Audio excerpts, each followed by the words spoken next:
Hello children, today I will be taking up chapter 8 of class 12, that is human health and diseases.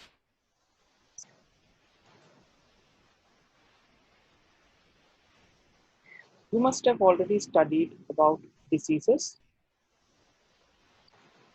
Diseases are of two types, infectious and non-infectious, depending upon their mode of transmission, whether they can be transmitted or they cannot be transmitted.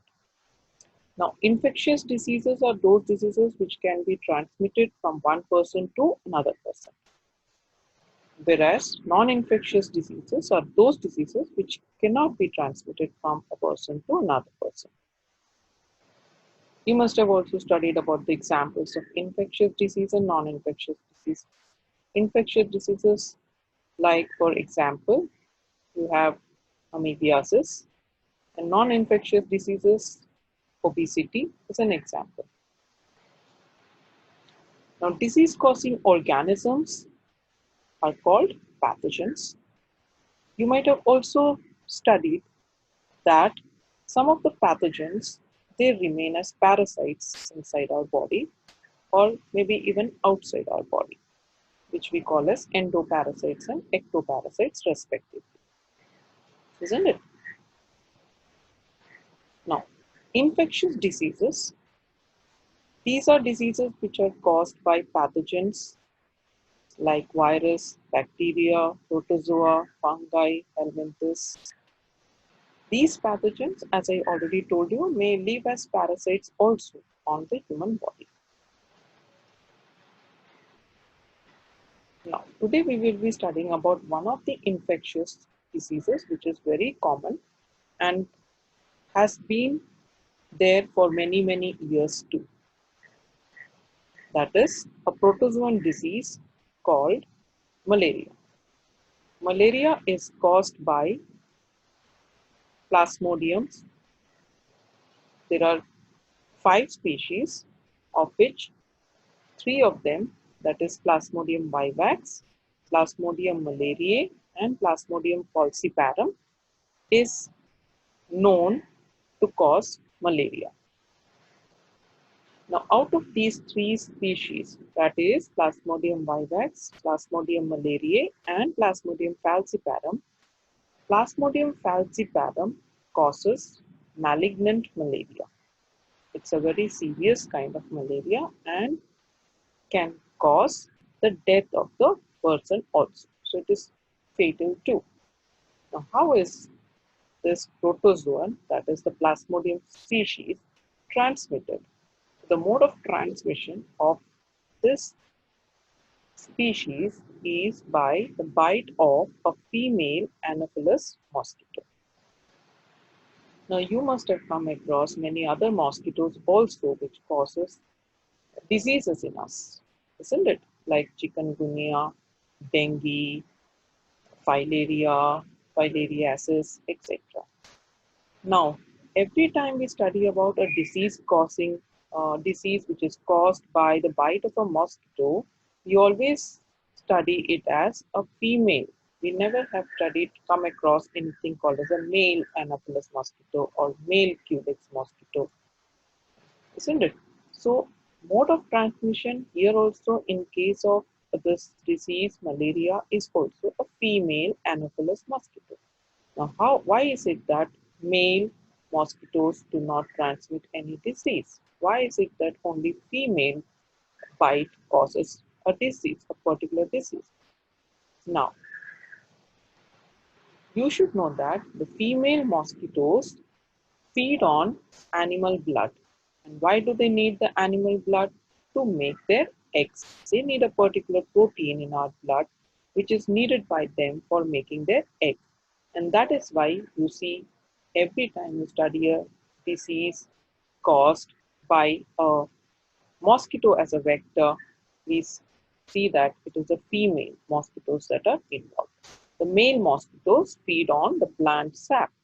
Okay, so here also we study that the female Anopheles mosquito is the one which transmits the pathogen Plasmodium and causes the disease malaria.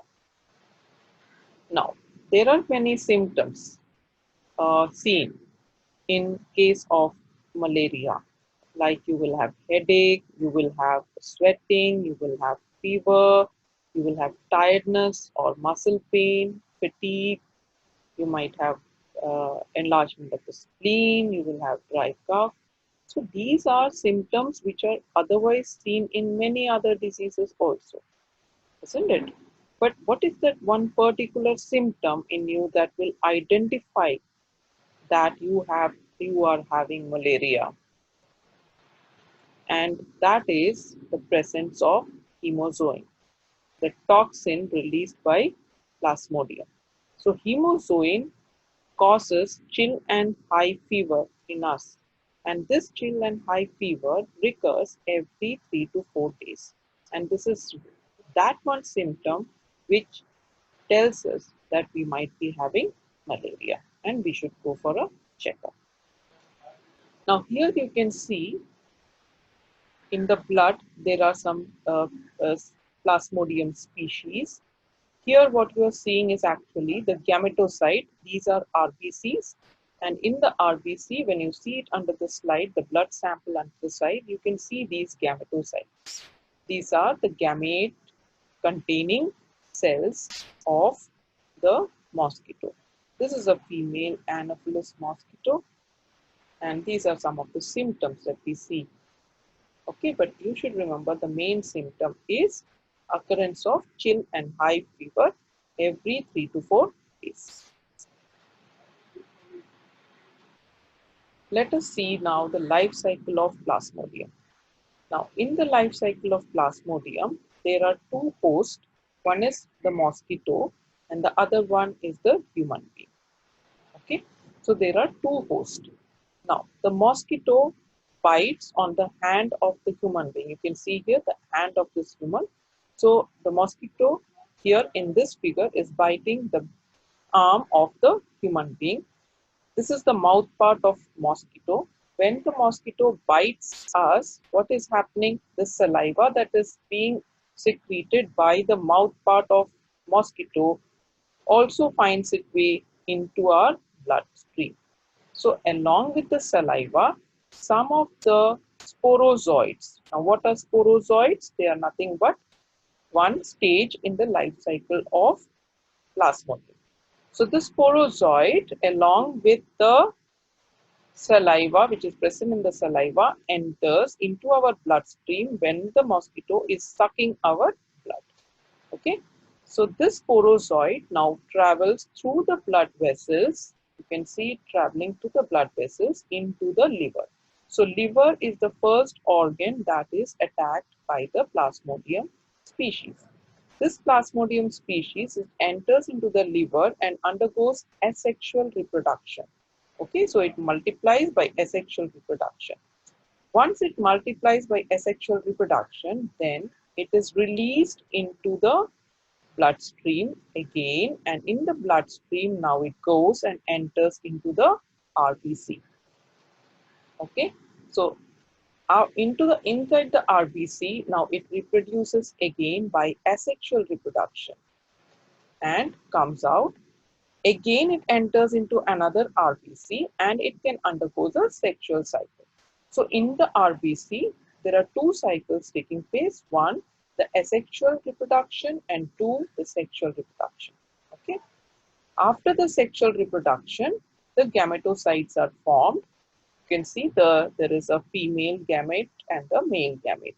These are called as the gametocytes. These gametocytes will be now circulating in the blood. Right? Now here, let's come back here. I told you there are two cycles. One is the asexual cycle and the sexual cycle. Now what is happening during this cycle? When after the asexual cycle, when the Plasmodium has to come out of the RBC, it ruptures the RBC. And when the RBC is ruptured, the toxin hemozoin is released. And I told you in the previous slide that hemozoin is the toxic substance or the toxin that is causing fever and chill in our body. Okay, so that is happening during the asexual life cycle asexual reproduction in the RBC. Now, so asexual is over, sexual is completed, and we have gametocytes, the male and female gametocytes. This male and female gametocyte, which is circulating in our blood, when again a mosquito comes and bites us, enters into this mosquito, right? So the gametocyte has entered into the mosquito. Where does it go? Blood is a food for mosquito. So now the blood will go into the gut of the mosquito. So in the gut, the male gametocyte fuses with the female gametocyte. You can see fertilization has taken place, and then the sporozoid is formed. This sporozoid now is taken to the salivary gland of the mosquito. So it travels through various stages to finally go and get stored in the salivary gland. Okay, and again, when this mosquito has sporozoids in its salivary gland, so when again this mosquito goes and bites another man, he will the mosquito, she will release the sporozoids into the blood, and this life cycle keeps on happening between the mosquito and the human. Understood?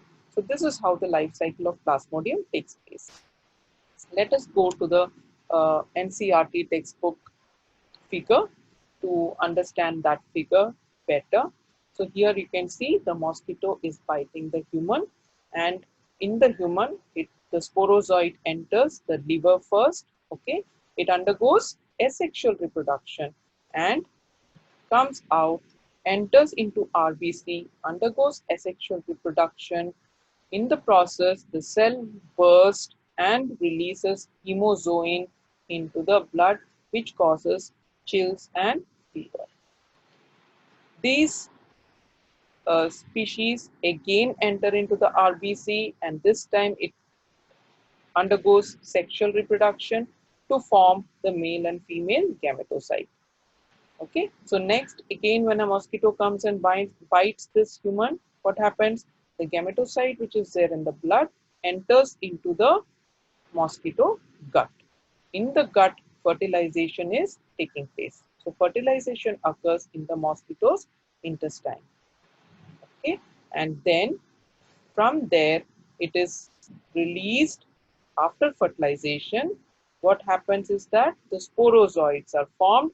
The sporozoids then escape from the intestine of the mosquito and goes to the salivary gland of mosquito, and it is stored in the salivary gland of the mosquito to be again introduced into a human when that mosquito bites the human. So you see, from here to here is the life cycle, part of the life cycle that is taking place in the human as a host, and this part, that is gametocyte undergoing fertilization and forming sporozoite and stored in salivary gland, is what is taking place in mosquito host. Okay, so we can write the points as Plasmodium requires two hosts, human and mosquito, and that too a female Anopheles mosquito. Now, life cycle of Plasmodium starts with injecting of sporozoids. So when you start writing the answers, you have to start from here, that the life cycle of Plasmodium starts with injecting the sporozoids through the bite of infected in female Anopheles mosquitoes. The parasite initially multiply within the liver cells and then attack the RBCs, resulting in their rupture. There is release of toxic substance called hemozoin from the ruptured RBCs. It is responsible for the chill and high fever.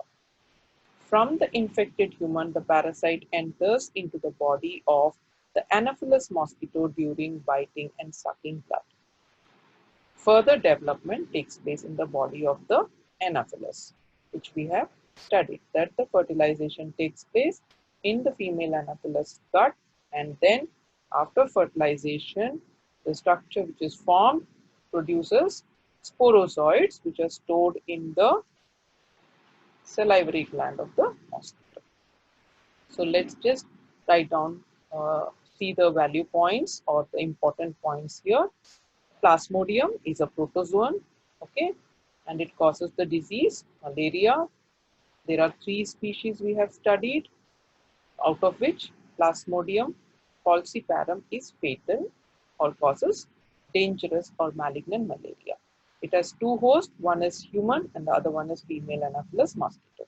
In human, the mosquito bites the human and introduces sporozoites into the human blood.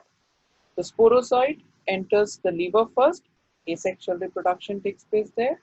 Next, it enters RBC, asexual reproduction takes place there, RBC bursts and release of hemozoin. Again, it enters RBC, sexual reproduction takes place, and male and female gametocytes are formed. Now, when the female mosquito bites the human, what happens? These male and female gametocyte is taken up from the blood to the blood meal and it enters into the gut of mosquito.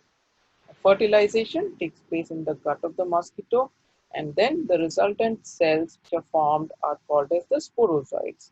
These sporozoites then migrate to the salivary gland and are stored there for the next cycle. Okay, children, I hope you have understood the life cycle of Plasmodium. Thank you.